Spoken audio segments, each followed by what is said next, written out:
Bueno, pues inauguramos la semana de nuevo con un protagonista claro, de nuevo mirando a Donald Trump, al presidente de Estados Unidos. Se espera que eso de las 7 de la tarde en España firme las órdenes ejecutivas. Parece que se van a confirmar estos aranceles del 25% al acero, al aluminio y sobre todo estamos viendo el temor en Europa, el pánico, bueno, pues que ya se desató cuando el propio Donald Trump ganó las elecciones y que ahora parece que empieza a materializarse. Si te parece, empezamos contigo, José Luis, estas alertas, estas alarmas que hay en Europa y estos planes de Donald Trump. ¿Cómo de significativos son estos aranceles y cómo pueden afectar a una Europa que ya de por sí está en una posición muy complicada?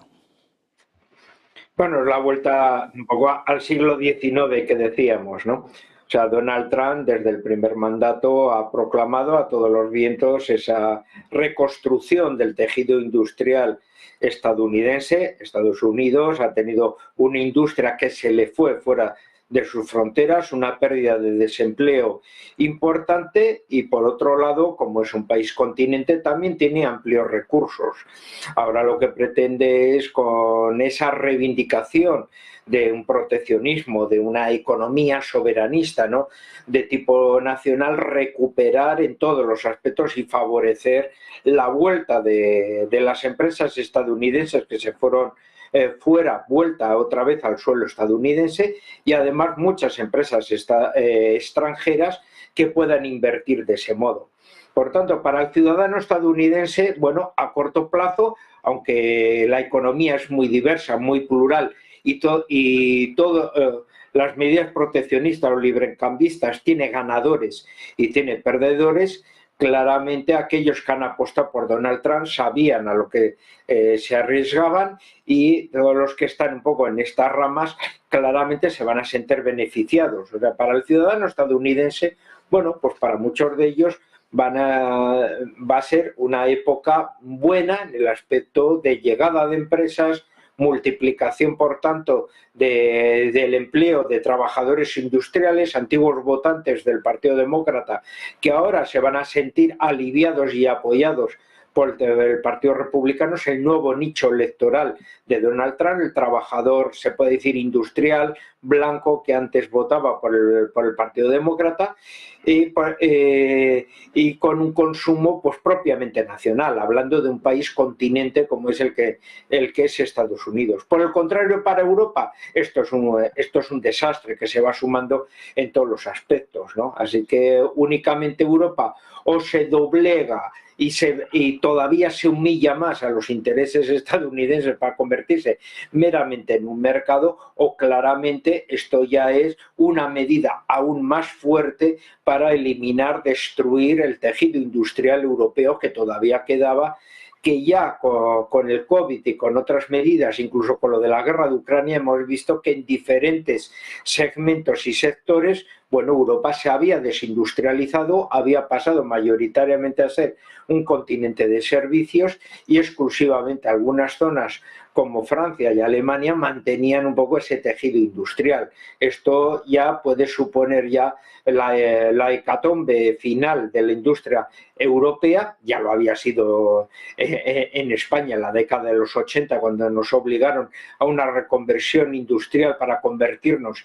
en un país exclusivamente turístico que no consigue dar empleo a toda la población y por tanto, bueno, pues puede tener dos salidas. Una, o la humillación aún más absoluta, otra, un sentimiento de soberanía y de orgullo que obligue a responder claramente a esta guerra comercial, volviendo otra vez a tejer un tejido industrial necesario para que los jóvenes europeos no se marchen de sus países y ser verdaderamente los países europeos, cada uno en sí mismo, pequeñas potencias y desde luego responder a sus propias sociedades, ¿no? Así que bueno, puede ser una oportunidad positiva y puede ser negativa, ¿no? De momento Francia y Alemania precisamente parecen los países más preocupados, también podrían ser los más afectados por estos aranceles que al parecer se anunciarían esta tarde. En Estados Unidos el 70% dice que el propio Donald Trump está cumpliendo con lo que prometía en campaña. Parece que de momento el índice de aprobación es muy alto. Adrián, por esto te quiero preguntar, por estos aranceles al aluminio, al acero y cómo pueden afectar a Europa, sobre todo Francia y Alemania, que ya están de por sí en una situación muy complicada. complicada, ¿no?, en lo que se refiere a la política y a la geopolítica. Sí, la experiencia de estas semanas nos obliga probablemente a ser prudentes a la hora de interpretar este tipo de movimientos, ¿no? Por un lado, porque cuando Trump hace toma este tipo de decisiones o este tipo de amenazas a veces, realidades en otros casos, no se sabe muy bien cuándo el objetivo es realmente el arancel o es una determinada contraprestación que está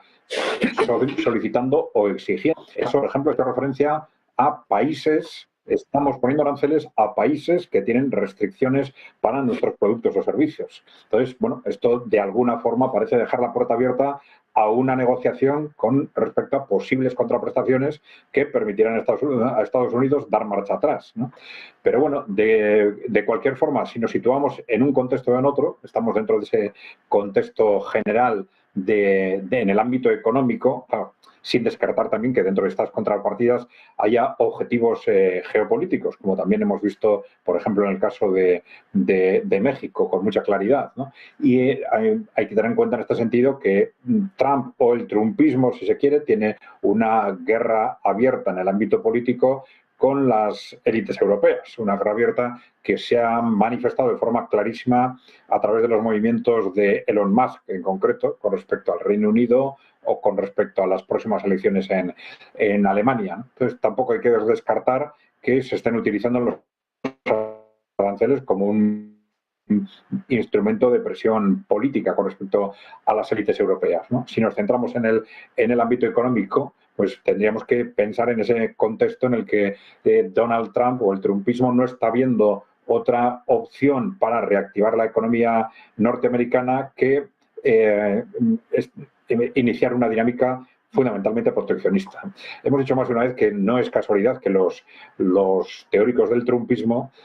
tengan una cierta tendencia a referirse a los presidentes norteamericanos de fines del siglo XIX, que es el periodo en el que la industria norteamericana despegó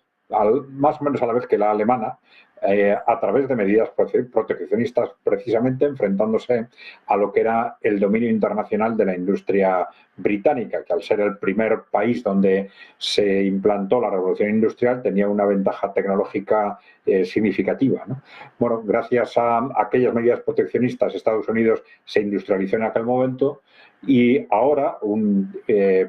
parece que ellos están pensando que esta puede ser la vía de salir de la situación de decadencia industrial, de decadencia productiva en la que se han introducido durante los últimos 30 años. Claro, es mucho más que los aranceles lo que van a tener que hacer para conseguir esa reactivación. Pero sí parece claro que en todos los movimientos geopolíticos que está realizando